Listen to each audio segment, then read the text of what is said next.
श्रीमन्महागणाधिपतये नमः। लक्ष्मीनारायणाभ्यां नमः। उमामहेश्वराभ्यां नमः। वाणीहिरण्यगर्भाभ्यां नमः।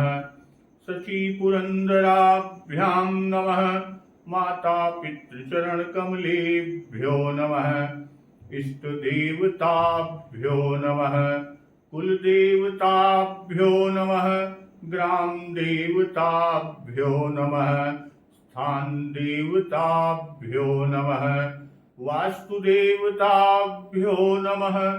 सर्वेभ्यो देवेभ्यो नमः।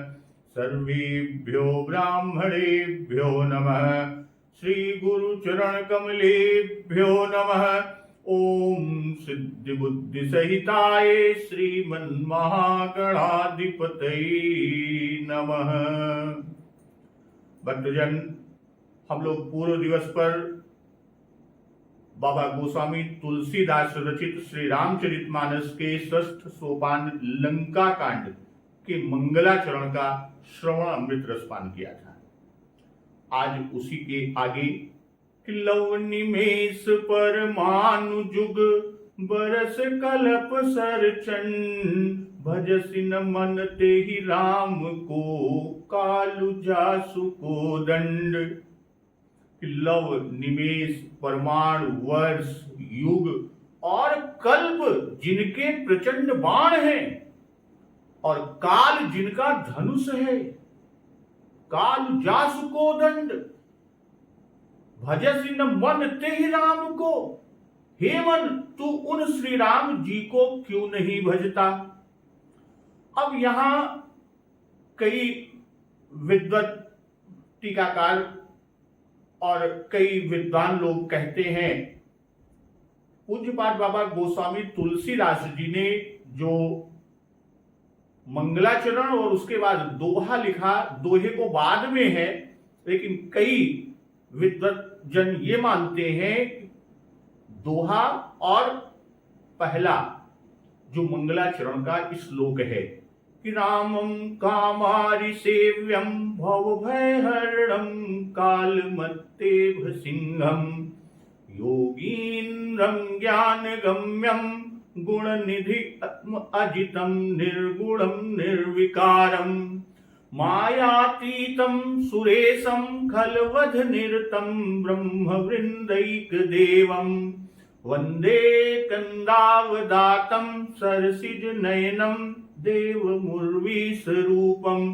कि दोहा भक्तवत्सल प्रभु श्री राम जी का और पहला श्लोक भक्तवत्सल प्रभु श्री राम जी की स्तुति है और उसके बाद फिर भूत भावन भगवान शिव शंकर जी की स्तुति है कि संखेन्द्वाभमतीव सुंदर तनुम शार्दूल चर्मांबरम कालव्याल कराल भूषण धरम गंगा शशांक प्रियम काशी संकलिकल्म सौघ समनम कल्याण कल्पद्रुमम नौमीड्यम गिरिजापतिम गुणनिधिम कंदर्पहम शंकरम यो ददाति सताम शंभु कैवल्यमपि दुर्लभम खलानां दंडकृद्योऽसौ शंकर संतनोतु मे। ये पहले दोहा और वो, लेकिन यहां पूज्यपाद बाबा गोस्वामी तुलसीदास रचित श्री रामचरितमानस में पहले श्लोक है और उसके बाद दोहा। तो आज हम लोग यहीं से दोहे से आज के खंड का, आज के प्रसंग का प्रारंभ करते हैं। अब यहां पर जो कहा कि लव निमेष परमाणु जुग बरस कल्प सरचन भजसि न मन ते ही राम कह काल जासु को दंड। अब यहां जो बाण की बात कहे, लव निमेष परमाणु युग यानी वर्ष, फिर उसके बाद कहा युग के बाद वर्ष बरस और फिर कल्प सरचंड। कि लव निमेष परमाणु वर्ष युग कल्प जिनके प्रचंड बाण हैं। तो अब यहां एक एक चीज देखिए, जैसे 18 निमेष बराबर 1 काष्ठा और 30 काष्ठा बराबर 1 मुहूर्त और 30 मुहूर्त बराबर 1 दिन और रात्रि। शब्द कल्पद्रुम में लवम शब्द के अर्थों में कुछ इस प्रकार दिया है, काल भेद है, जैसे अष्टादश निमेषास्तु काष्ठा द्वयम लवः, अर्थात हेमचंद्र जी के मत से 2 काष्ठाओं का एक लव होता है और 18 निमेष का एक काष्ठ होता है, अर्थात 36 निमेषों का एक लव होता है। अब परमाणु, लव और निमेष और फिर परमाणु। परमाणु वह काल भेद है जो वस्तु सत्ता के एक परमाणु द्वारा भोगा जाता हो, अर्थात एक परमाणु पदार्थ अपनी गति में जितना समय लेता हो वह एक परमाणु काल है। और यह काल निश्चित नहीं है और यह भेद इतना सूक्ष्म है कि अगोचर है। और फिर कहते हैं कि लव निमेष परमाणु जुग, जुग यानी युग, और युग 4 है। कौन कौन? सतयुग, त्रेता, द्वापर और कली। सतयुग 17,28,000 वर्ष का और यह वैशाख शुक्ल तृतीया से इसका प्रारंभ, और त्रेता 12,96,000 वर्ष का और अक्षय नवमी कार्तिक शुक्ल नवमी से इसका प्रारंभ होता है। तीसरा युग द्वापर 8,64,000 वर्ष का है और भाद्र कृष्ण पक्ष त्रयोदशी गुरुवार को इसकी उत्पत्ति होती है। और कली 4,32,000 वर्ष का है और इसका आरंभ ईसा से 3,102 वर्ष पूर्व से माना जाता है, अर्थात अब से 5,056 वर्ष और विक्रम संवत के 3,045 वर्ष पूर्व कली का आरंभ हुआ। तो काल के इन विभागों का वर्णन श्रीमद् भागवत स्कंध 3 अध्याय 11 में दिया है। और जो कहा चंड यानी बहुत ही प्रचंड यानी तीक्ष्ण बाण, और काल वह संबंध सत्ता जिसके द्वारा भूत भविष्य वर्तमान आदि की प्रतीति होती है और एक घटना दूसरी से आगे या पीछे आदि समझी जाती है। तो लव निमेष परमाणु जुग बरस कल्प सर चंड, भजसि न मन ते ही राम को कालु जासु को दंड। श्री मैत्रेय जी ने विदुर जी से श्रीमद् भागवत में काल के विभागों का वर्णन कुछ इस तरह से किया हुआ है कि जो कार्य रूप पृथ्वी आदि स्थूल पदार्थों का अंतिम भाग है, जिसका कोई और विभाग नहीं हो सकता, तथा जो कार्यावस्था का अप्राप्त, असंयुक्त और नित्य है, उसे परमाणु जानना चाहिए। उनके परस्पर मिलने से ही मनुष्य को भ्रमवश साकार वस्तु की प्रतीति होती है, जिसका चरम अंश परमाणु है और उस अपने स्वरूप में स्थित संपूर्ण कार्य वर्ग की एकता का नाम ही परम महान है, जो सर्वदा निर्विशेष रूप है। यह वस्तु के सूक्ष्म और महान रूप का विचार हुआ। तो इसी के समान परमाणु आदि संस्थानों में व्याप्त होने के कारण व्यक्त पदार्थों को भोगने वाला, उत्पत्ति आदि में दक्ष अव्यक्त भगवान काल की भी सूक्ष्मता और स्थूलता का अनुमान किया जाता है। जो काल परमाणु में व्याप्त रहता है वह परमाणु रूप है और जो संपूर्ण निर्विशेष कार्य वर्ग का भोग करता है वह अति महान है। तो 2 परमाणु मिलकर एक अणु होते हैं और 3 परमाणु का एक त्रस रेणु कहा जाता है। 3 परमाणु का एक त्रस रेणु कहा जाता है। और यह त्रस रेणु है क्या? भाई जो झरोखों से होकर आई हुई सूर्य की किरणों में कहीं कहीं कोई झरोखा हो, वहां से सूर्य की किरण आती है, तो उन सूर्य की किरणों में, प्रकाश में, जो सूर्य की किरणों का प्रकाश आता है झरोखे से, तो उन प्रकाश में आकाश में उड़ता हुआ जो देखा जाता है वही त्रिस रेणु है। वैसे त्रस रेणुओं को पार करने में सूर्य को जितना समय लगता है उसे त्रुटि कहते हैं। इससे 100 गुना काल वेध कहलाता है। और 3 वेध का एक लव होता है, और 3 लव का एक निमेष, और 3 निमेष का एक क्षण होता है। आजकल आदमी कहते हैं ना, बस एक क्षण आवत है। अब एक क्षण का दिखाया गया कि 3 त्रस रेणुओं को पार करने में सूर्य को जितना समय लगता है उसे त्रुटि कहते हैं। और इससे 100 गुना काल वेध कहलाता है। 3 वेध का एक लव होता है, और 3 लव का एक निमेष, और 3 निमेष का एक क्षण होता है। शुक्ल और कृष्ण पक्षों के समुच्चय का नाम मास है, महीना, जो पितरों का एक दिन और रात है। और 2 मास की एक ऋतु, 6 मास का एक अयन होता है, अर्थात दक्षिणायन या उत्तरायण भेद से 2 प्रकार का। और ये दोनों अयन देवताओं के एक दिन और एक रात कहे जाते हैं। यानी एक दिन और रात दोनों अयन मिलकर देवताओं का एक दिन और एक रात कहा जाता है।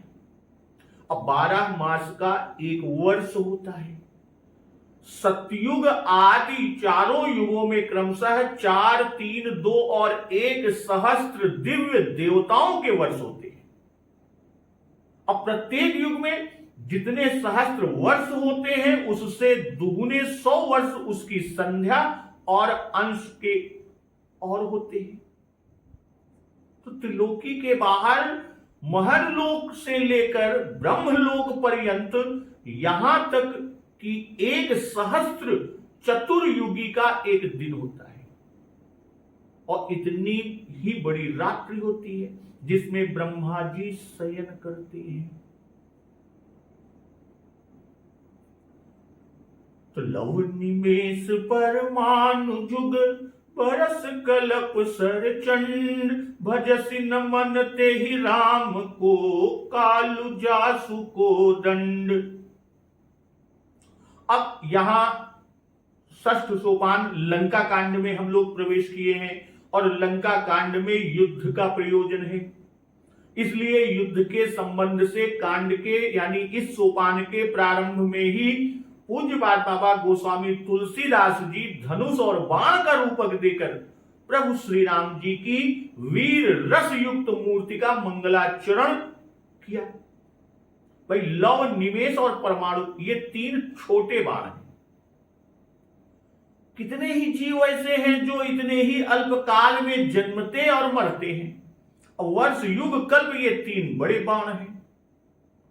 तो बड़ी आयु वाले इन बाणों से मरते हैं। भाई राम बाण से असुर मरेंगे। अब बाणों का पराक्रम देखकर कोई आश्चर्य न करे, इसी विचार से इस दोहे में लव निमेष परमाणु जुग कल्प बरस कल्प सर चंड अभजसि न मन ते ही राम को कालु जासु को दंड। तो बाणों का पराक्रम देखकर इस युद्ध में जो लंका में अभी प्रभु श्री राम और इनकी सेना और उधर रावण और उसकी सेना के बीच होगा, उसको देखकर कोई आश्चर्य ना करे, इसी विचार से इस दोहे में प्रभु के बाणों के महत्व को पूज्यपाद बाबा गोस्वामी तुलसीदास जी पहले ही कहे। और कहा क्या? 6 बाण गिनाए। लव निमेष परमाणु जुग बरस कलप 6 बाण। और क्या कहे? सरचंड। सरचंड यानी बाण को चंड विशेषण देने के पीछे पूज्यपाद बाबा गोस्वामी जी का भाव ये है कि काल रूपी बाण समस्त जीवों की आयु का नाश अवश्य करते हैं, ये व्यर्थ नहीं जाते। इसीलिए कहते हैं कि भजसी न मन ते ही राम कह,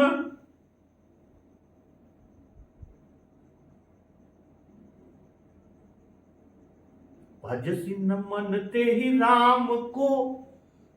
तो इस कथन को कहने का भाव यह है कि प्रभु श्री राम जी का भजन करने से ही काल से बच सकते हैं, अन्यथा नहीं। कबहू काल न व्यापी तो ही, असुमिर सुभजे सुनिरंतर मोही। प्रभु अपने भक्तों को नहीं मारते। जैसे लंका के सब निशाचरों का संहार किया और विभीषण जी को काल से बचा लिया। तो यहां कि लव निमेष परमाणु जुग, बरस कलप सर चंड, भजसी न मन ते ही राम को, कालु जासु को दंड। इससे अपने मन को शिक्षा दी है। भाई मन के द्वारा उपदेश करने का कारण यहां यह है कि परमार्थ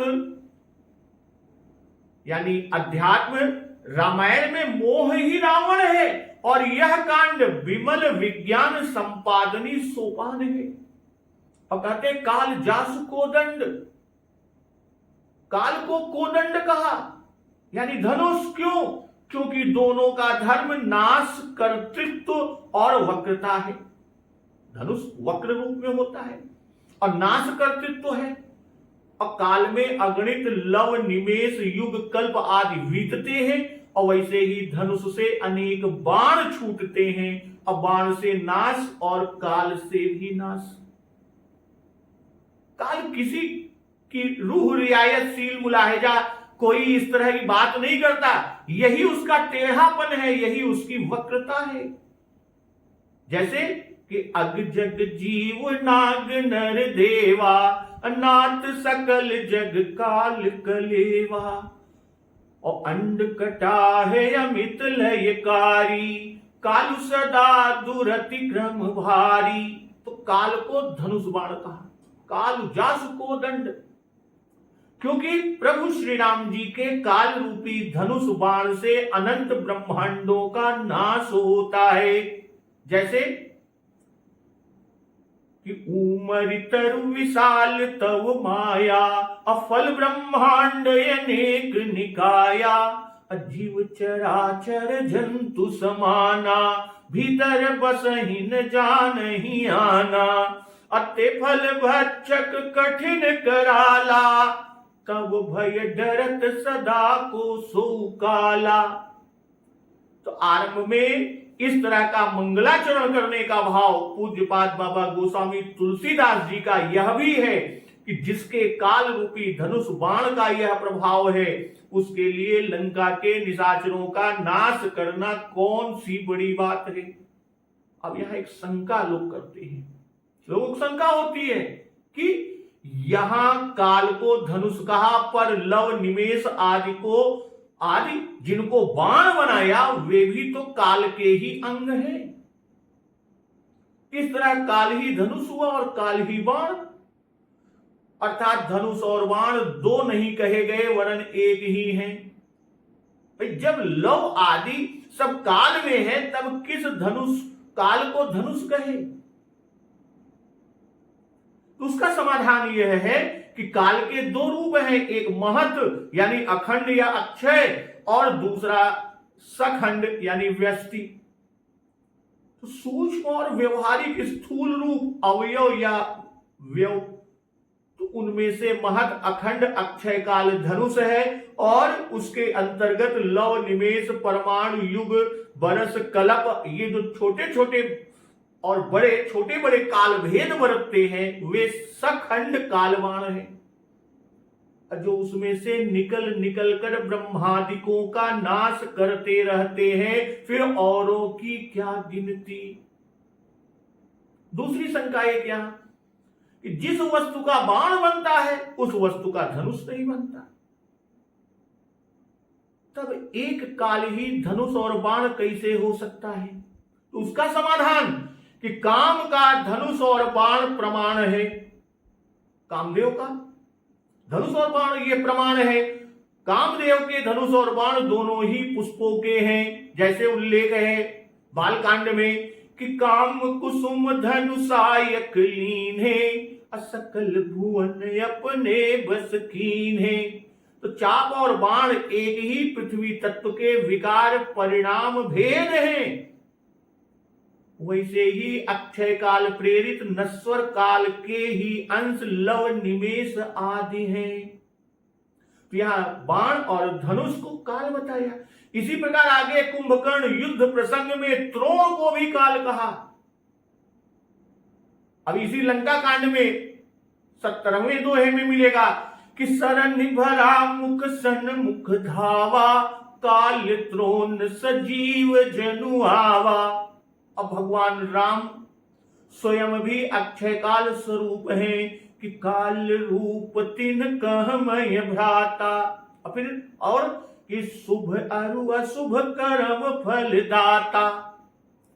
तो इस कथन से श्री पूज्यपाद बाबा गोस्वामी तुलसीदास जी श्री रघुनाथ जी में निरंतर वीर रस की प्रधानता को दिखला रहे हैं, क्योंकि इस कांड में वीर रस का ही प्रयोजन है। अब जैसे शुरू में मैंने कहा कि लंका कांड के प्रारंभ में एक दोहा और एक श्लोक में प्रभु श्री राम जी का मंगलाचरण और 2 श्लोकों में भूत भावन भगवान शिव शंकर जी की वंदना। अगर दोहे को बाद में करते हैं तो क्रमभंग होता है, फिर लंका कांड का प्रारंभ है। इसी से श्री रघुनाथ जी का परत तो प्रारंभ में ही कहा और रावण को भय दर्शन देते हैं। भाई जो लोग दोहे को श्लोकों के पीछे रखते हैं उनका मत है कि रकार यानी राम से कांड का प्रारंभ पूज्यपाद बाबा गोस्वामी तुलसीदास जी ने किया और रकार पर ही समाप्ति की। इसलिए जो कहा रामम कामारी से वह प्रारंभ में चाहिए।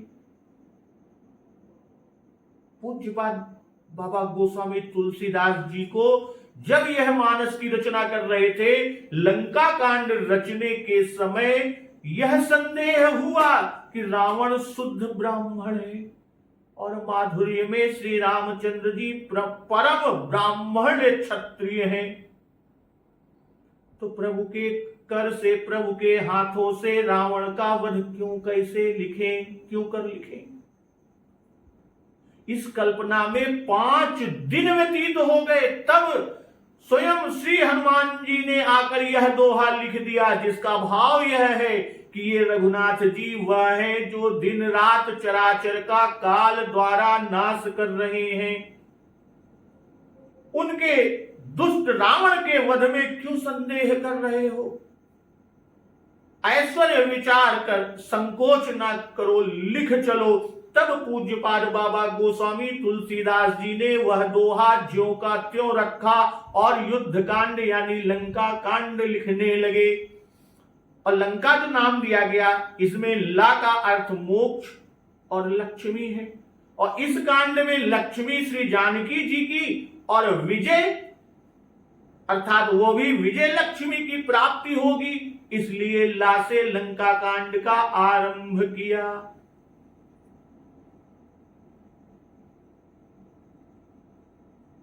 और बाबा गोस्वामी तुलसीदास जी का यह भी एक नियम मालूम होता है, देखते आए हैं अभी तक कि कोई नियम पूज्यपाद बाबा गोस्वामी तुलसीदास जी निभने नहीं देते। मंगलाचरण में उन्होंने उसी रीत को अक्षुण्ण रखा। लंका कांड का मंगलाचरण श्लोक से ना कर दोहे से प्रारंभ किया और कल्पना करके इसके लिए कारण भी दिखाए जा सकते हैं, पर कहां कहां कारण दिखाया जाए। भाई छंद, सोलठा, दोहा, चौपाई की संख्या और क्रम की ओर ध्यान दे तो उससे यह मालूम होता है कि पूज्यपाद बाबा गोस्वामी तुलसीदास जी ने जानबूझकर क्रम निभने नहीं दिया। भाई पुराना नियम अगर देखा जाता है कि किले या दुर्ग को जानबूझकर किसी ओर से टेढ़ा बना देते हैं, तो पूज्यपाद बाबा गोस्वामी तुलसीदास जी ने इस कांड में लंका क्रमण से ही उपक्रम किया। वाल्मीकि अध्यात्म आदि रामायणों में इस कांड का प्रारंभ युद्ध की तैयारी से हुआ। इसी से यानी वाल्मीकि अध्यात्म आदि जो विभिन्न रामायण है उनके रचयिताओं ने इस कांड का नाम युद्ध कांड रखा। किष्किंधा से बानर भालू कटक सहित प्रस्थान होकर प्रभु श्री राम जी का समुद्र तट पर आना, विभीषण का त्याग, सुख सारण की कथा, समुद्र पर कोप आदि युद्ध की प्रस्ताविक कथाएं जो वाल्मीकि आदि में युद्ध कांड में है, वे सब मानस कवि पूज्यपाद बाबा गोस्वामी तुलसीदास जी ने सुंदर कांड में दे दी है। और इस छठे सोपान का नाम इसी से लंका कांड प्रख्यात हुआ। अब यहां से लंका कांड का आरंभ होता है और जो सुंदर कांड के अंत में समुद्र रत्नाकर जी ने प्रभु से सेतु बनाने के लिए उपाय बताया, तो सिंधु के वचन को सुनकर कि सिंधु वचन सुनि राम, सचिव बोल प्रभु अस कहो, अब विलंब के ही काम, करहु सेतु उतरई कटकु। भक्त वत्सल प्रभु श्री राम जी ने समुद्र के जब वचन सुने तो समुद्र के वचन सुनकर मंत्रियों को बुलाकर ऐसा कहा, अब किस कार्य के लिए देरी कर रहे हो, शीघ्र सेतु बांधो जिससे सेना पार उतरे। तो सिंधु वचन सुनि राम, तो सिंधु वचन जो सुंदर कांड के अंत में वचन का सुनना लंका कांड के प्रारंभ में लिखकर सुंदर कांड और लंका कांड के संबंध को मिला दिया। क्या था कि नाथ नील नल कपि दो भाई, लरिकाई ऋषि आशीष पाई, अथिन के परस किए गिर भारे, तरी है जलधि प्रताप तुम्हारे। अब मैं पुण्य उर धरि प्रभु प्रभुताई, अकरी हूं बले अनुमान सहाई, एहि विधिनाथ पयोधि बधाई, जेहि यह सुजस लोक तिहु गाई। यह सिंधु का वचन है। और प्रभु श्री राम जी इसे सुनकर आगे सेतु निर्माण की आज्ञा देते हैं। सचिव बोली प्रभु अस कहो, भाई मंत्रियों को बुलाने, सचिवों को बुलाने का भाव प्रभु श्री राम जी अर्थात स्वामी या राजा है और राजा का धर्म है कि मंत्री की सम्मति से काम करे। फिर प्रभु का भाव कि आप स्वयं समर्थ हैं। लव निमेश मह भुवन निकाया, रचे जासु अनुशासन माया।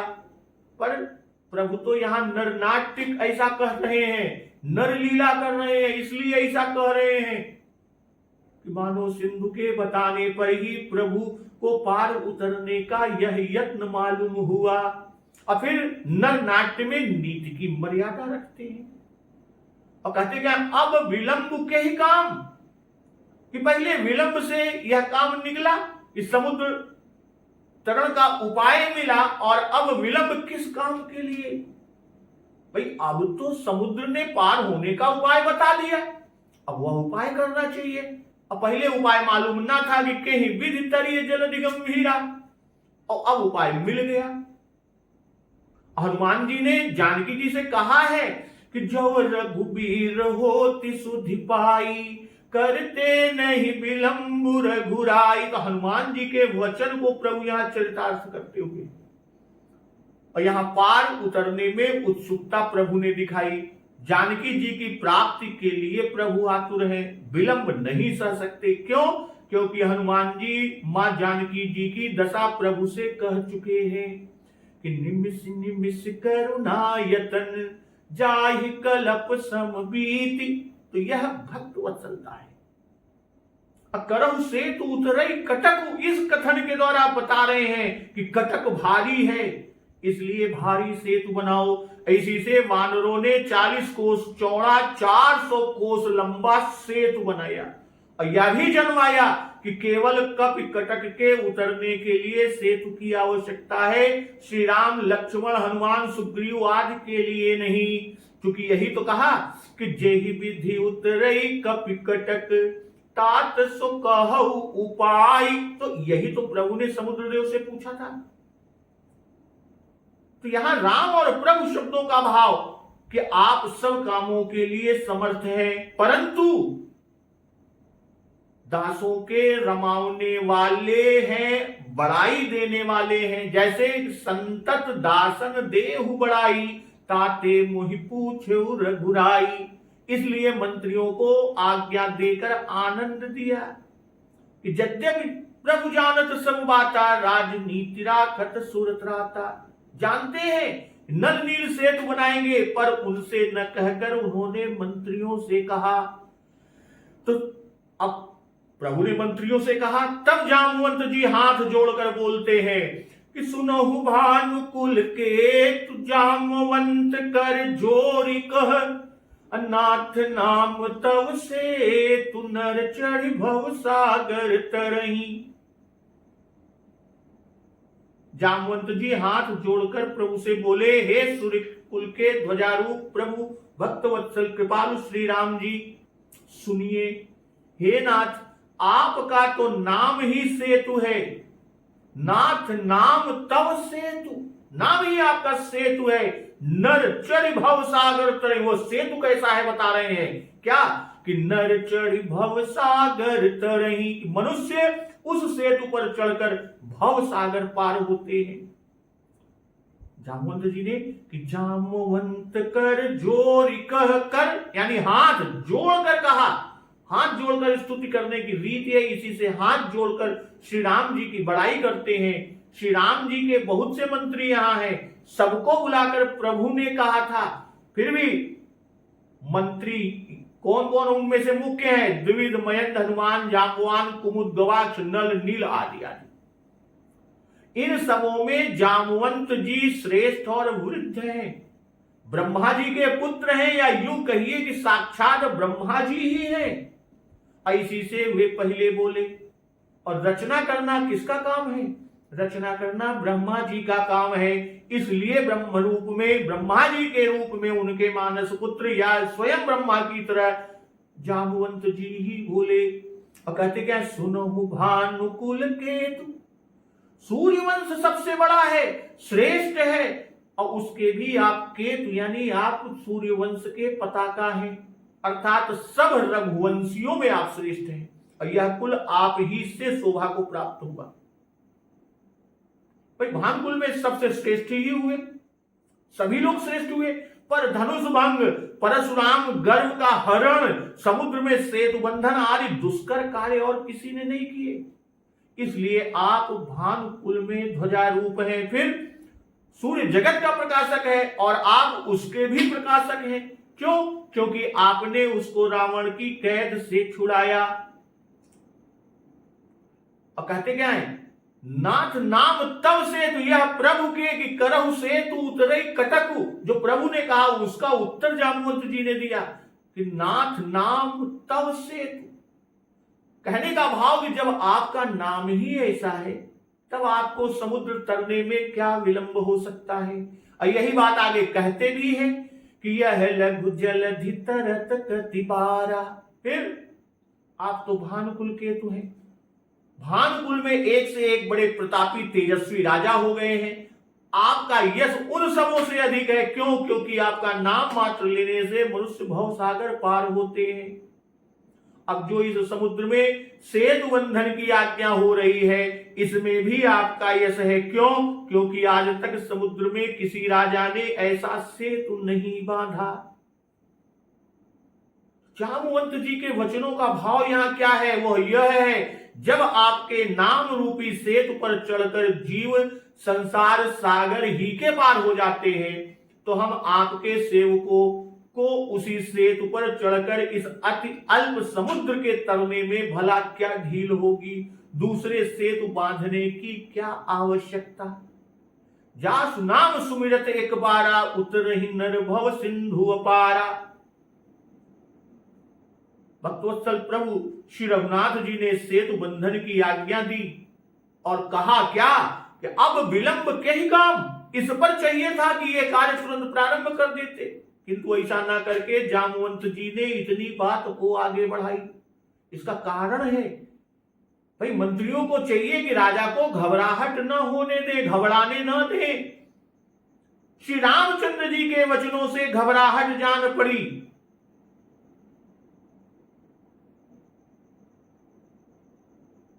प्रभु जी के कि सिंधु वचन सुनि राम, रत्नाकर समुद्र के वचन को सुनकर प्रभु श्री राम सचिव बोली प्रभु अस कहो, सभी सचिवों मंत्रियों को बुलाकर कहे, क्या कहे, अब विलंब के ही काम करहु से तू उतरई कटकु। तो यह प्रभु की घबराहट जान पड़ी। इससे पहले वो प्रभु को सावधान करते हैं कि आप घबराए नहीं, यह काम तो पल मात्र का है, अभी हो जाएगा, सेतु बंधन कौन सा बड़ा कार्य है। तो भक्तजन अब आगे कि यह लघु जलधिक तरत कतिबारा, अस सुनि पुनि कह पवन कुमारा, कि प्रभु प्रताप बड़वानल भारी, सोख्यऊ प्रथम पयो निधि बारी, अतवरि पुनारी रुदन जल धारा, भरऊ बहोरी भयऊ तेहि घारा, असुनि अति उकुति पवन सुत केरी, हर से कपि रघुपति तन हेरी। जामवंत बोले दो भाई, नल नीलहि सब कथा सुनाई, राम प्रताप सुमिर मन माही, करहु से तु प्रयास कछुनाई। अब बोली लिए कपि निकर बहोरी, सकल सुनहु बिनती कछु मोरी, रामचरण पंकज उर धरहु, कौतुक एक भालु कपि करहु। अधावहु मरकट बिकट भरू था, अनहु बिटप गिरिन के जूथा, असुन कपि भालु चले करिहुहा, जय रघुबीर प्रताप समूहा। अति उतंग गिर पादप लीलहि ले उठाई, और आन देहि नल नीलहि, रचैत सेतु बनाई। तो भक्तजन इस प्रसंग का हम लोग अर्थ सहित कथा का श्रवण अमृत रसपान अगले दिवस में करेंगे। तो एक बात जोर से बोलिए, सियावर रामचंद्र की जय, पवन सुत हनुमान की जय, जगत जननी मां जगदम्बा की जय, गुरुदेव भगवान की जय, उमापति महादेव